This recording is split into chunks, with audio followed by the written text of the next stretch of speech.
માવતર મરી જાય મને કાંઈ વાંધો નથી. માવતર મરી જાય મને કાંઈ વાંધો નથી. હું ગમે પગલું ભરું મારા માવતરને કાંઈ થાય એની જવાબદારી મારી નથી એમ તું કહેશો ને? આ રેકોર્ડિંગ ચાલુ છે હો. હે?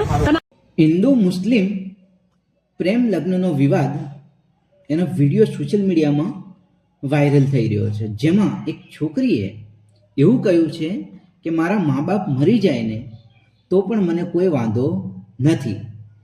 પ્રેમ અને લગ્ન વ્યક્તિનો બંધારણીય અધિકાર છે, પરંતુ કોઈ પણ સંબંધની શરૂઆત પોતાના માતા પિતાના અપમાનથી થાય તો સમાજમાં અનેક પ્રશ્નો ઊભા થઈ જાય છે, જે કોઈ પણ દ્રષ્ટિએ યોગ્ય નથી.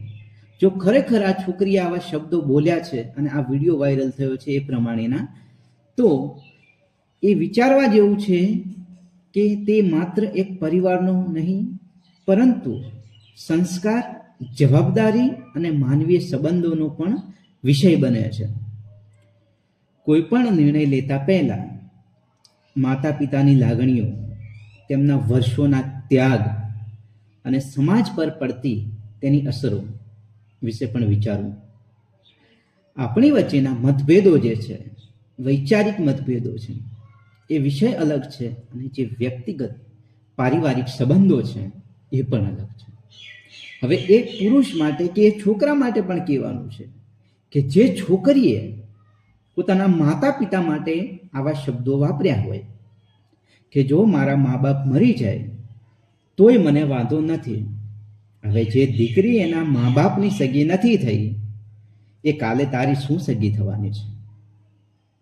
એને કાલે કંઈક સારું મળી જશે તારાથી વધારે, તો એવું પણ કહી દેશે કે તું મરી જાય તોય મને કોઈ વાંધો નથી.